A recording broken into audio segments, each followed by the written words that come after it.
Pada Dokter Natalia dipersilahkan. Waktunya Terima 20 menit kasih. ya, Dok. Ya, oke. Terima kasih Dokter Oktavinda. Mudah-mudahan dalam 20 menit bisa dapat gambaran ya kira-kira. Nanti kita bahas lebih mendalam mungkin di diskusi. Karena seperti yang tadi sudah disampaikan oleh Dokter Nani, manusia itu terdiri dari fisik dan jiwa. Kalau tadi kita udah belajar bagaimana menjaga kesehatan fisik, sekarang kita bagaimana menjaga supaya kesehatan jiwa kita tetap fit di era yang tantangannya sangat banyak ini, terutama di situasi COVID gitu ya. Kan sebelum kita belajar kita mesti kenal dulu nih, ada yang namanya stres. Stres itu apa sih sebenarnya? Waktu ada perubahan dalam situasi hidup kita, respons tubuh kita akan secara otomatis berubah. Dan perubahan ini bisa karena sesuatu yang kita pikirkan, atau persepsi kita pada sesuatu perubahan, atau juga akibat tekanan yang terlalu banyak dari faktor eksternal gitu. Nah, saat kita menghadapi perubahan tadi, tubuh kita akan menyiapkan diri kita untuk menyikapi segala permasalahan atau segala perubahan yang ada. Nah, di situ kadang-kadang terjadi ketidakseimbangan saat kita masih belum bisa membuat balance nih saat beradaptasi, karena ini sifatnya individual. Sama kalau tadi fisik juga individual, jiwa apalagi gitu. Karena setiap orang itu punya cara adaptasi yang berbeda-beda. Nanti rasa percaya dirinya juga akan berbeda saat dia dapat satu masalah A. Kalau dia udah pernah dapat, dia akan lebih pede untuk ngadepin. Tapi waktu belum pernah dapat, dia akan lebih galau misalnya. Nah, demikian pula coping adaptasinya. Ada yang sudah adaptif, ada yang maladaptif, bahkan ada yang sifatnya juga perlu bantuan psikologis atau psikiatris misalnya, karena copingnya sangat-sangat bisa membuat orang lain di sekitarnya terkaget-kaget gitu saat dia menghadapi permasalahan. Nah, karena kita kedokteran, sebagai dokter nih nanti kita tentunya harus melihat hal-hal ini sebagai kenapa setiap orang responsnya bisa beda-beda. Dan kita pengennya nih perubahan ini sifatnya hanya perubahan yang sifatnya sementara, sebagai bagian dari upaya kita berkembang untuk mencapai satu skill yang baru tuh tadi, pola adaptasi kita yang baru yang sifatnya sehat, sehingga kita menjadi stres ini kita olah menjadi sifatnya eustress, stres yang memang kita butuhkan, bukan stres yang menimbulkan kita jatuh pada permasalahan kejiwaan. Nah, kalau tadi semuanya kan pada mau jadi dokter umum nih ya, milestone-nya. Nanti pasti pengen jadi dokter spesialis juga. Waktu kita masuk koas, langsung dikasih tahu, "Hole, welcome to the new world," gitu. Welcome the real life gitu. Bahwa kita beradaptasi menghadapi pasien beneran. Kalau dulu kan mungkin masih pasien simulasi, tapi ternyata nanti waktu masuk internship, waktu koas kan rasanya wah udah jadi dokter nih gitu. Udah ketemu pasien gitu. Tapi pas internship beda lagi tantangannya. Jadi kemudian nanti selesai internship pun tantangannya akan beda. Selalu kita akan datang pada situasi kehidupan yang tantangannya butuh kemampuan adaptasi yang berbeda-beda. Nah, stres pada dokter internship, kalau saya coba cari nih di googling, dibantu sama dokter Fanya, ternyata di 2020 nih udah ada loh yang meneliti bahwa ternyata nih dokter-dokter internship itu 44,21% menunjukkan tingkat stres yang sedang, dan kemudian tingkat stres yang cukup tinggi itu dialami oleh 27,37% dokter internship. Tapi kita pengen tahu nih, nanti stresnya ini stres yang normal atau nih stres yang sifatnya distress. Stresornya apa aja? Karena rupanya stresornya tentang ketidakjelasan peran nih di tempat kerja gitu. Dia bingung, "Dok, tiba-tiba dia kan merasa masih internship, masih belajar dong gitu. Pengennya didampingin, tapi ternyata supervisor merasa udah bisa ditinggalin gitu. Di situ yang dia bingung, dia galau. Atau dia berharap nih, wah katanya dapat BHD segini, dapat bantuan hidup sekian, tapi ternyata dapatnya nggak seperti itu karena ada penyesuaian-penyesuaian akibat situasi yang ada. Atau tuntutan tugas dari KIDI, kan kita masih punya tuntutan nih karena masih belajar, jadi wajib melaporkan sejumlah kasus, wajib juga presentasi sekian kasus. Atau karena kita denger-denger nih dulu dari kakak kelas, wahana ini oke loh, wahana itu nggak oke, katanya bebannya begini, bebannya begitu, pembimbingnya begini, begitu. Waktu ekspektasi kita sama realita itu tidak sesuai, itu ada gap, tentunya akan ada konflik, dan di situ stres bisa terjadi. Nah, satu lagi juga yang tidak kalah penting, yang nanti harus kita belajar adalah menghadapi ekspektasi pasien dan keluarga, gitu. Itu juga nggak kalah membuat kita punya tantangan baru untuk meningkatkan skill kita sebagai seorang dokter. Nah, di era COVID ini kita tahu perubahan itu tadi internship tanpa COVID loh. Sekarang pakai COVID lagi bedanya. Kalau dulu bisa nanya sama kakak-kakak kelas yang sebelumnya yang periode belum COVID, di COVID ini pun pasien maupun kita sendiri juga lagi beradaptasi. Awal COVID Maret masuk, jumlah kematian makin banyak, terus PSBB, kita yang tadinya aktif mendadak disuruh di rumah, nggak boleh ketemu pasien dulu, nggak boleh lama-lama. Tadi saya dengar dokter Oktavinda, waduh skillnya terasa nggak tuh ya gitu. Jadi makin bikin kita juga nggak pede nih, jangan-jangan skill kita cukup nggak ya nanti kalau pas dapet pembimbing yang percaya banget saya dianggap udah bisa, padahal saya masih belum pede nih dengan skill kita gimana ya. Nah, apalagi di era new normal ini, kita juga dipaksa sudah mulai bekerja karena situasi ekonomi maupun situasi pencapaian akademik itu harus tetap berjalan. Jadi proses adaptasi ini sangat bisa berpengaruh kepada keseimbangan kesehatan jiwa kita atau kesejahteraan mental kita tadi. Nah, tetapi untuk bisa tahu nih, apa aja sih kita normal nggak sih menghadapi situasi ini, ternyata di era corona ini yang harus selalu kita pahami, kita semua menghadapi stresor yang sama. Termasuk pemerintah, termasuk masyarakat umum yang jadi pasien kita, karena nanti relasi kita sebagai dokter bukan cuma diri kita. Kenapa situasi kita bisa berubah? Karena orang-orang yang kita hadapi nanti, lingkungan kerja yang kita hadapi, terus pemerintah yang institusi yang kita hadapi itu juga akan menimbulkan satu stresor tersendiri. Tanpa itu semua pun dengan situasi corona ini, kita sebagai individu akan punya ketakutan yang sama gitu. Yaitu kita takut ketularan atau kita takut ada orang terdekat kita nanti sakit gara-gara kita mungkin sehat, kita OTG nih karena daya tahan tubuh kita baik. Tapi begitu kita pulang, jangan-jangan kita bawa penularan ya, padahal mama kita lagi sakit nih, mama kita dengan diabetes, mama kita dengan segala faktor resiko yang kita tahu. Atau kita takut jangan-jangan nih lingkungan tempat tinggal kita adalah orang-orang yang kita lihat di koran. Wah, tenaga medis ada ini karena kita kos nih, kita kan internship di daerah bukan di rumah kita gitu ya, bukan di lingkungan kita terpaksa pindah di ini. Ternyata masyarakat di situ paranoid gitu ya, takut sama ini, wah nih kerjanya di rumah sakit rujukan COVID, wah nih bawa kuman, akhirnya kita diusir gitu. Hal-hal itu yang membuat kita juga punya kecemasan karena masyarakat yang mengusir kita pun mungkin juga cemas karena dia takut tertular. Nah, termasuk juga sarana prasarana tadi, kan segala sesuatu berubah. Jadi rancangan apa ya, anggaran juga bisa berubah di saat semuanya harus terpenuhi. Apalagi terpenuhi yang saat ini harus dipenuhi oleh semua orang adalah apa? Segala APD, segala hal-hal yang bisa membuat kita terhindar dari infeksi.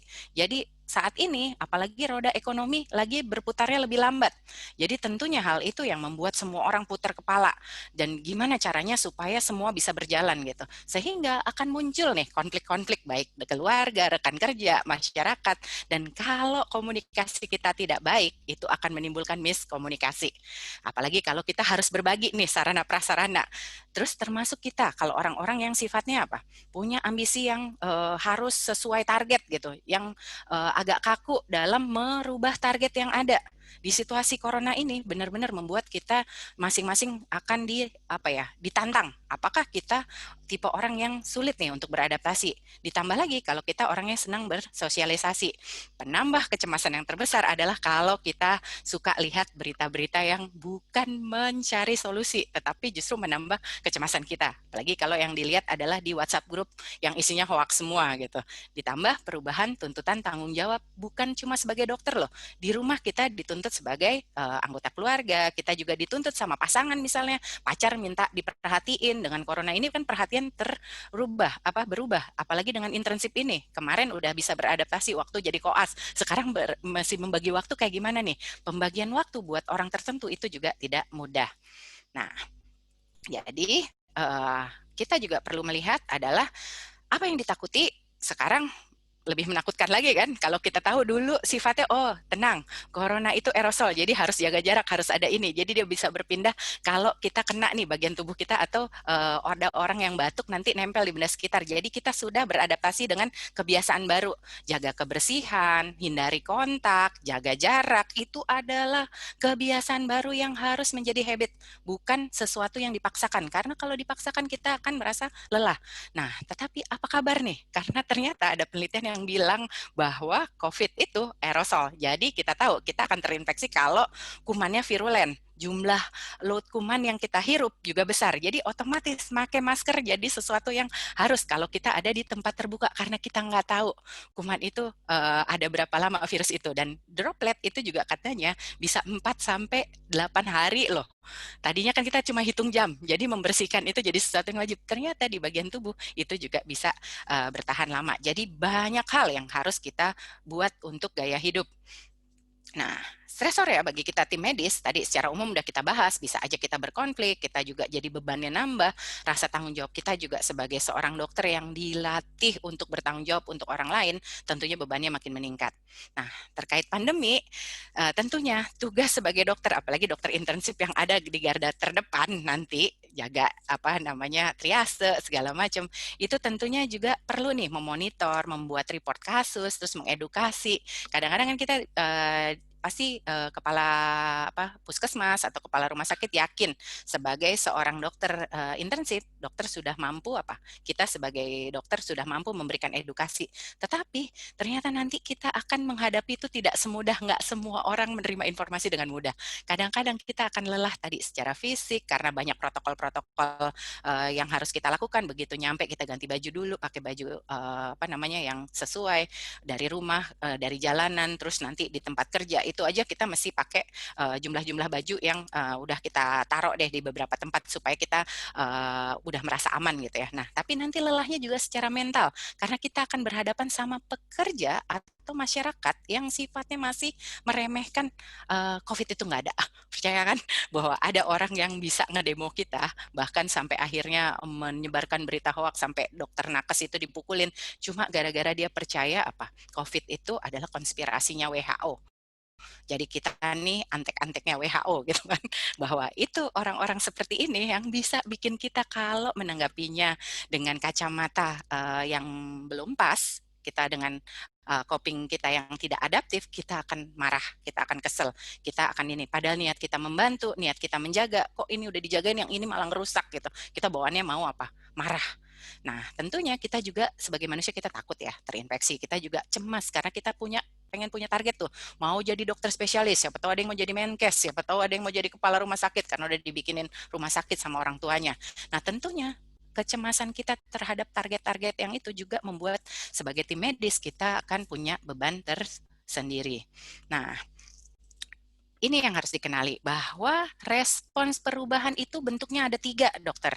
Jadi bukan cuma di perasaan. Kan dulu kalau mikir stres itu bagian jiwa, pasti urusannya sama emosi. Nggak begitu. Benar, emosi itu akan kelihatan. Tapi emosi, pikiran, dan perilaku. Nanti bentuknya bisa beragam. Ada yang bisa sifatnya senggol bacok. Ditegur dikit, bacok dia. Padahal dia salah gitu ya. Kita tahu, kok kamu nggak pakai masker? Orang yang ngasih tahu niatnya baik. Tapi kalau cara ngasih tahunya nggak pas, dan orang ini tersinggung, dipukulin dia. Atau justru saking cemasnya, dia beli-beli barang. Beli-beli segala macam. Makanya kita nggak heran waktu awal-awal ada corona tuh susah banget, harga masker mahal banget gitu kan. Terus atau pakai hazmat nih yang bukan waktunya dipakai di supermarket. Ini kan harusnya di ruang yang zonanya merah. Sehingga nyari hazmat mahalnya setengah mati sama ini. Tapi ini adalah bagian dari upaya orang untuk perilaku dia merespons terhadap perubahan, kecemasan yang dia miliki. Jadi itu yang harus kita perhatikan. Dan kenapa nggak heran bahwa kalau dari laporan juga kekerasan meningkat. Kenapa dokter suka pada dipukulin tuh waktu orang mau rebutan mayat? Itu pun bagian dari kecemasan masyarakat gitu yang harus nantinya kita hadapi. Gimana ngadepinnya itu nanti kita belajar. Ini semua contoh-contoh respons yang maladaptif. Nah, ternyata perilaku maupun emosi masih kurang. Ada lagi bahwa respons kecemasan itu bisa mengganggu judgement kita. Contohnya, waktu kita tahu dengan corona ini semua ekonomi runtuh. Sehingga ada seorang kontraktor yang sudah tidak tahu lagi bagaimana caranya dia dikejar hutang karena bank tetap menagih kan untuk running ekonomi itu. Dia akhirnya memutuskan untuk jadi bandar narkoba aja. Siapa tahu kalau jualan narkoba duitnya jadi cepet kan gitu. Nah, tapi dia menyelesaikan masalah dengan masalah. Di sini yang bukan dia jadi lepas dari masalah, tetapi karena coping dia yang tidak adaptif, tentunya ini membuat dia jadi punya masalah. Atau seseorang yang tadi mungkin dia tidak ingin merugikan orang lain, dia merasa, aduh saya kena corona nih, nanti orang tua saya gimana, saya malah jadi beban. Waduh, baca ini obat-obatan masih belum ada yang pas nih buat corona.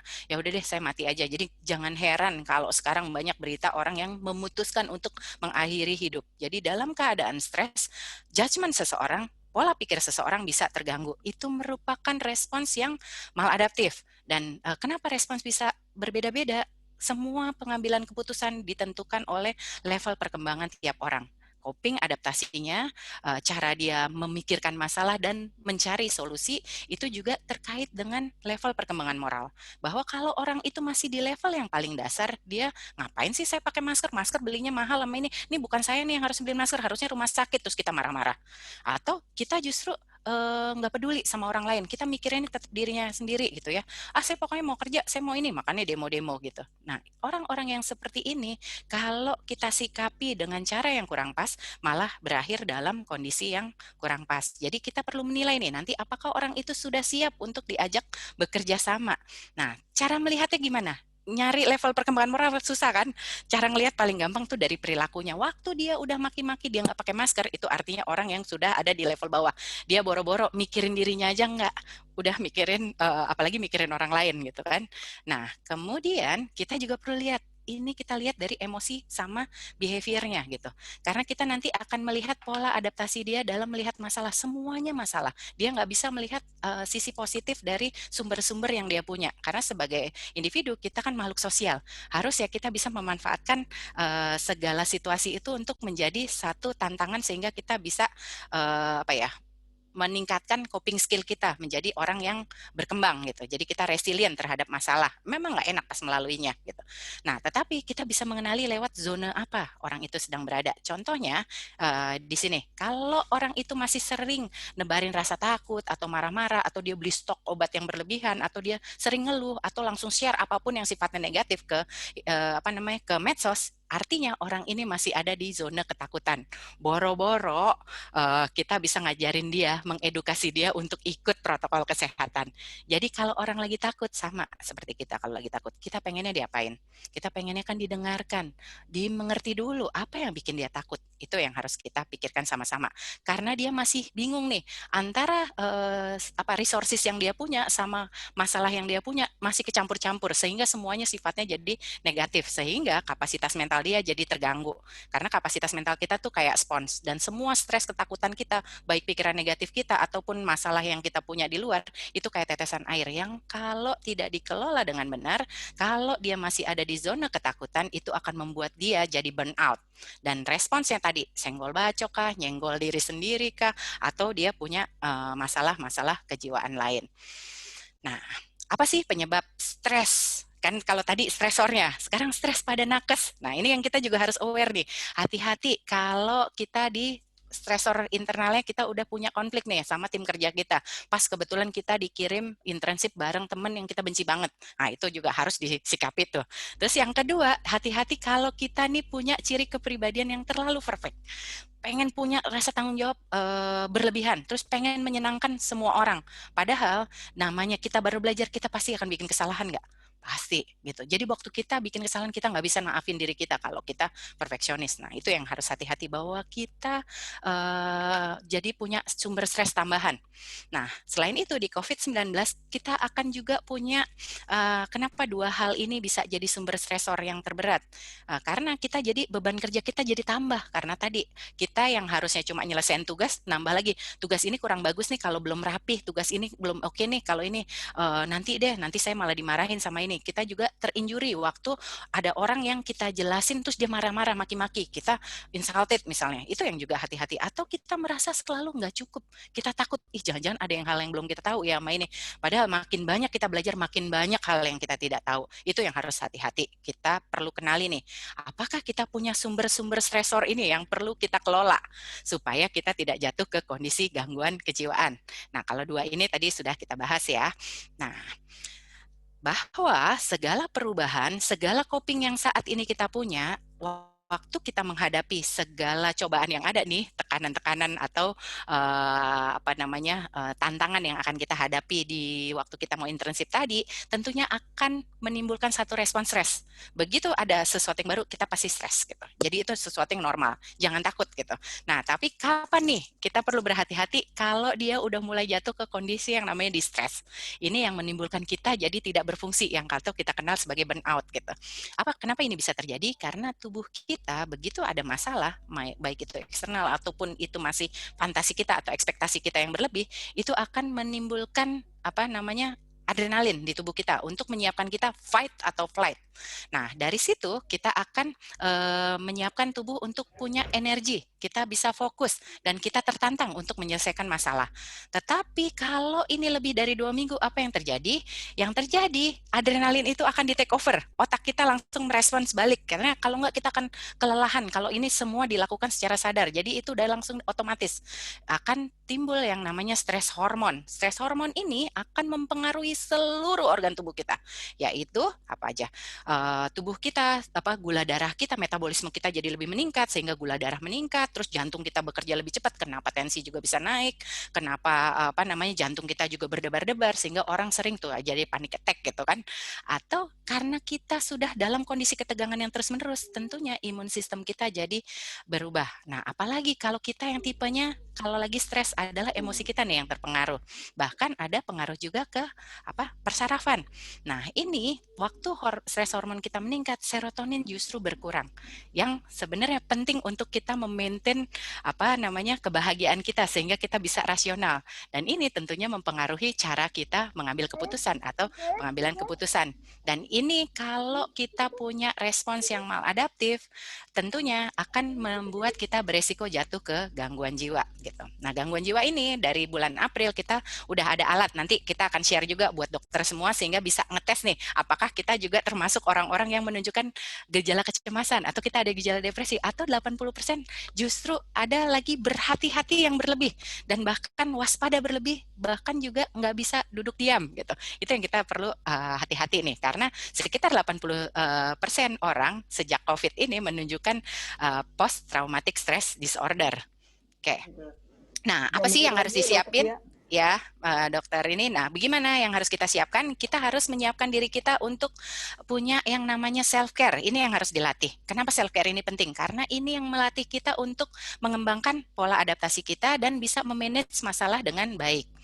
Nah, apa yang harus dipenuhi? Tentunya kebutuhan fisik, kemudian kebutuhan emosi. Karena kita baru merasa aman kalau kebutuhan fisik kita menghadapi segala masalah sudah terpenuhi.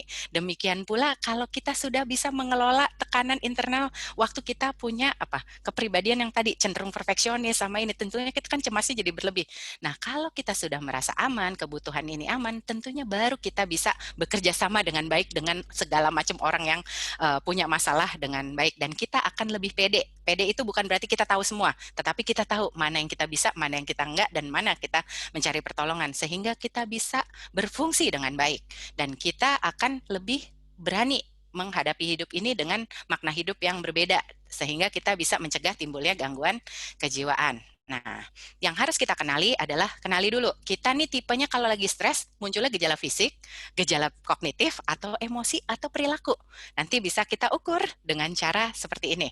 Bahwa ada 3 alat yang simple kok, cuma 17 pertanyaan untuk kita lihat apakah kita orangnya stresan kalau lagi ada situasi yang berubah. Ini kita kaitkan sama COVID. Nah, atau kita justru orangnya pencemas, atau kita orangnya juga udah menunjukkan nih gejala depresi, dan kapan kita harus mulai mencari pertolongan. Kalau skornya sudah sedang ke arah berat, itu artinya waktunya kita mencari pertolongan. Nah, kenali juga orang di depan kita atau kita lagi di fase yang mana? Apakah fase yang masih memikirkan diri sendiri nih? Jadi boro-boro kita bisa mikirin orang lain atau institusi gitu. Nah, ini yang harus kita kenali juga. Nah, kemudian setelah kita kenal segala perasaan, segala simptom, baru kita lihat etiologinya, karena kita dokter. Apakah ini asalnya dari diri kita yang masih belum adaptif? Apakah karena kita tadi punya kepribadian yang tidak membiarkan kita bisa ongkang-ongkang atau santai, jadi harus selalu kerja keras, kalau nggak kerja keras itu bukan saya gitu. Atau ini faktor eksternal gitu, yang karena memang kita orang normal yang lagi kebanyakan cobaan. Nah, tentunya setelah kita kenal, kita perlu belajar self-care. Self-care itu seperti apa? Pertahankan gaya hidup sehat, karena menghadapi kuman yang perlu adalah fisik kita yang harus kita buat kuat. Nanti diajarkan oleh pembicara berikutnya, Dr. Nurul.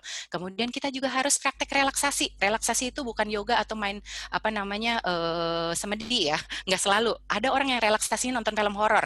Begitu udah relief atau main game yang perang-perangan, setelah relief, dia akan lebih rileks. Jadi cari cara rileks yang seperti apa yang yang ini, atau adanya pengen tidur karena dia nggak mau mikir, itu juga cara relaksasi yang efektif. Kemudian edukasi diri kita dengan hal yang benar, hindari berita hoak, kemudian batasi ngecek-ngecek berita yang justru menambah cemas atau kemarahan kalau kita tipenya orang senggol bacok, tapi cari informasi yang justru membuat kita bisa cari solusi dan merujuk pada hal-hal yang membantu kita mengontrol kecemasan kita. Misalnya, cara apa sih yang udah diatur sama pemerintah untuk bikin lingkungan kerja ini aman, sehingga waktu kita berangkat ke sana kita akan lebih tenang. Nah, setelah itu baru bisa sampai kita berani memproteksi diri kita. Kemudian baru kita bisa menjaga orang lain yang di dekat kita. Jadi kita bisa mengingatkan orang dengan cara yang tenang. Terus kita juga melakukan pola-pola hidup dengan protokol kesehatan yang benar, seperti social distancing, pakai APD yang benar, sesuai situasi kerja yang kita hadapi. Juga selalu bawa alat makan sendiri. Ini yang paling sering kenapa ada klaster-klaster baru. Suka karena udah merasa temen deket, kita tahu dia nggak infeksi, siapa tahu dia OTG, kita tukar-tukaran makanan. Itu yang paling sering terjadi di PPDS tuh. Nah, Waktu ini ya, yang Dokter Lia. ya. Oke, dokter ini nanti mungkin bisa kita bahas lanjut ya, tapi ini yang modal dasar nih, bahwa melatih pikiran positif itu yang waktu kita berhadapan sama situasi yang sebagai dokter intensif. Ini kita harus ingat bahwa kita adalah menjalani hidup itu seperti lari maraton, bukan lari sprint. Jadi semua nggak harus cepat, dokter. Waktu kita nggak tahu ini dalam kondisi bahaya, ini ada alarm stres kita muncul, kita mungkin perlu melihat dulu situasinya seperti apa sih. Terus belajar dari orang lain, jangan bandingin sama orang lain, kok dia bisa aku nggak bisa, terus kita makin keras lagi, terus kita jadi merasa wah aku orang gagal, jadi kita lupa menghargai diri kita, jadi kita terlalu keras. Kita boleh marah, kita boleh stres, tapi nggak boleh give up. Caranya adalah belajar mulai menghargai setiap capaian kita, kemudian mengubah mindset nih bahwa ini tantangan, bukan masalah. Terus setiap kritik yang masuk itu adalah masukan, bahwa kita baru belajar. Itu yang membantu kita untuk lebih bisa berdamai dengan diri kita. Terus yang satu yang sering bikin juga lupa adalah kalau kita tidak membuat jadwal kerja yang teratur. Jadi nggak bisa membagi waktu dengan baik. Dan tentunya juga kita melupakan diri kita. Buat orang-orang yang perfeksionis tuh, maunya buat orang lain karena takut dinilai nggak oke. Jadi jangan lupa punya waktu istirahat, lakukan hal yang disukai, temukan potensi diri yang baru. Nah, ini nanti kita bisa bahas, misalnya belajar hanya fokus pada hal yang bisa kita kontrol. Jangan cari yang lain, tapi kita justru bisa mengembangkan diri kita, melihat dengan kacamata eksternal. Kenapa ya Bapak itu marah ya? Oh, dia lagi takut ya, dia lagi sedih ya. Jadi kita belajar membantu orang lain mencari solusi. Itu juga membuat kita jadi bisa berdamai dengan situasi, bukan marah, bukan kesel, karena kembali kita jadi orang yang egois. Kalau kita mau moralitas kita berkembang, tentunya kita harus belajar mana nih yang bisa kita ubah, mana yang sudah kita terima, karena kita tahu pemerintah pun dalam situasi yang sedang beradaptasi. Nah, tentunya untuk bisa bikin jadwal kita baik, kita perlu tahu kelebihan kita apa, kekurangan kita apa, terus kita lihat mana yang mampu laksana. Jadi bikin skala prioritas. Misalnya apa? Tuntutan KIDI. Ini yang paling sering bikin mahasiswa, PPDS, ataupun siapapun nih dalam bekerja, seringkali jadi kacau karena suka nunda. Jadi nggak boleh nunda, karena ini yang seringkali begitu situasi berubah, kita harus beradaptasi lagi, kita jadi bermasalah. Jadi selalu bikin list. Waktu nanti di puskes yang jadwalnya lebih loose, nggak ada jaga malam, kita bikin tuh tugas-tugas yang dikerjakan, yang wajib, tugas wajibnya. Karena kita bisa 8 bulan, 9 bulan, atau 1 tahun di sana. Itu lebih ringan loh kalau dibandingin waktu sekolah dulu, ya kan? Nah, kemudian waktu kita berhadapan sama orang yang lagi marah-marah, ini yang harus dilakukan adalah pikirkan bahwa mereka juga mungkin tidak mengerti, atau mereka kesulitan dan mereka lagi lelah karena dilempar sana-sini. Jadi kita yang mungkin juga belum tahu alur BPJS, cari tahu.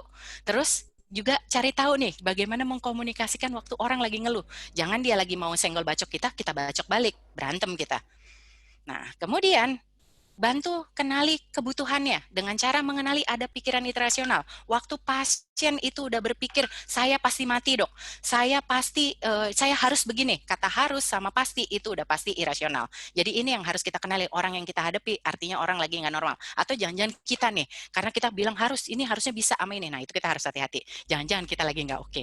Nah, satu yang harus dibelajarin tentunya punya psychological first aid untuk ngadepin tadi komplain. Ini yang mungkin nanti perlu berlatih, bagaimana kita bisa berempati, bisa menggunakan bahasa yang tepat waktu ada orang lagi ngamuk-ngamuk untuk membantu dia menawarkan solusi yang tepat. Nanti caranya gimana kita bisa bahas waktu kita diskusi. Jadi waktu kita ngadepin ini kita bisa tetap terlihat tenang dan pasien merasa dimengerti dan kita bisa membantu dia mencari alternatif solusi yang tepat untuk menghadapi permasalahannya. Dan ingat, kita tidak sendirian. Selalu waktu kita ada yang nggak mengerti, udah mau emosi, komunikasikan. Karena kalau sumber konflik adalah saat kita tidak mengkomunikasikan dengan benar. Nah, jangan takut cari bantuan. Kita punya banyak mediator, misalnya guru-guru kita di tempat waktu kita sekolah, teman-teman kita atau kakak kelas kita yang sudah pernah di situ. Itu adalah bantu diri kita untuk punya social network. Nah, kalau tidak bisa juga, mungkin sudah waktunya kita minta bantuan profesional. Dan bantuan profesional pun bisa diakses tanpa harus datang. Ada yang namanya telemedicine. Nah, hal lain yang bisa dikembangkan juga, kalau buat orang-orang yang mungkin energinya berlebih, bisa banyak loh yang dilakukan. Karena suka pada bosen. Mungkin waktu kerjaan udah selesai, kita eksplorasi hal-hal yang kita minati. Karena tadi, waktu COVID, mungkin buat orang-orang tertentu, wah waktu saya kebanyakan ngapain ya? Mungkin kita bisa belajar dari webinar-webinar, bisa magang part-time kalau memungkinkan, atau mendalami minat kita untuk spesialisasi tertentu. Bahkan bisa buat teman penelitian bareng. Itu tadi yang penelitian yang saya Dok, share. maaf, Itu waktunya habis. internship yang perlu kita lihat. Nah, tentunya itu semua yang bisa kita lakukan dengan melakukan self-care. Ini udah terakhir, Dokter Idun.